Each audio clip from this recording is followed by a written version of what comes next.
What if the strongest man in the Bible had one last rodeo? Let me tell you about Samson. He was a legend. Arms like tree trunks, hair wild and long.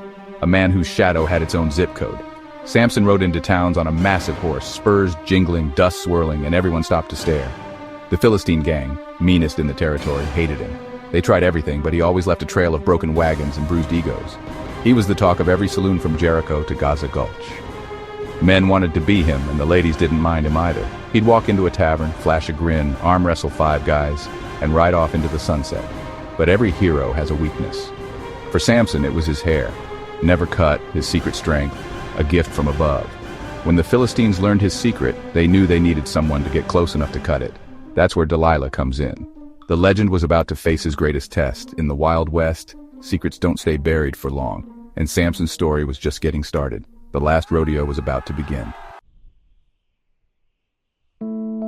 Enter Delilah, saloon queen, sharp as a whip, and after the gold the Philistines promised. Samson was smitten from the first. "Howdy, stranger." Delilah worked her charm, always asking, "What's your secret, big guy?" Samson dodged, giving fake answers, bowstrings, new ropes, but Delilah kept pushing. The Philistines grew impatient. Delilah turned up the drama. "If you love me, you tell me." Samson, blinded by love, finally caved. He confessed his strength was in his hair. Cut it, and he'd be just a regular man. Delilah smiled. The trap was set. That night, as Samson slept, Delilah called in the barber. Snip, snip. His power fell to the floor.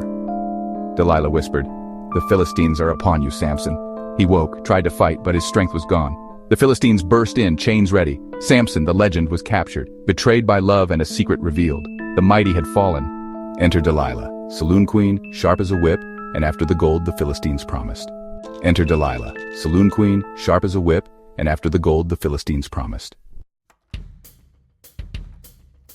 Samson, now powerless, was dragged into the street, mocked by the crowd.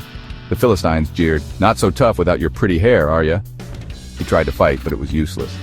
He was just a big guy with a bad haircut. They chained him up and paraded him through town, a trophy of their victory. Delilah counted her coins, not looking back.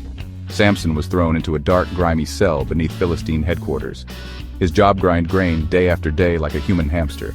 He replayed every mistake, every red flag he'd ignored. But even in the darkness, a spark remained. His hair began to grow back, hidden beneath a dirty bandana. The Philistines, busy celebrating, forgot about their prisoner. They planned a grand festival, eager to show off their captured giant. Samson waited, strength slowly returning with every inch of hair. The comeback was loading. The final act was near. In prison, Samson pushed the millstone, mocked by guards, haunted by regret. He'd lost his strength, but not his spirit, sharing jokes, rations, and hope with fellow prisoners. Day by day, his hair grew, unnoticed by his captors. The Philistines planned a huge party, eager to parade Samson as their prize. They had no idea his power was returning. The day of reckoning approached. Samson kept his head down, waiting for the right moment. The legend wasn't finished yet. The final showdown was coming. The outlaw's last stand was about to begin. Festival day. The Philistine temple was packed, the crowd roaring as Samson was dragged in. They placed him between 2 massive pillars, laughing at the broken man. A young boy led him. Samson whispered, "Put my hands on the pillars." He felt his strength return. Hair long enough, spirit unbroken. Samson prayed, "Lord, give me strength one last time." He gripped the pillars, muscles tensing, stone cracking. The crowd jeered, oblivious to the storm about to hit. Samson smirked, "Hope you brought the house down to eat, 'cause I'm about to." With a mighty roar he pushed, the pillars shattered, the roof collapsed, chaos erupting, the Philistines crushed. Samson's final act was legendary, a mic drop for the ages. When the dust settled, silence. Did Samson survive? No one knows. Some say his legend still rides the desert wind. The tale isn't over, it's just become a legend.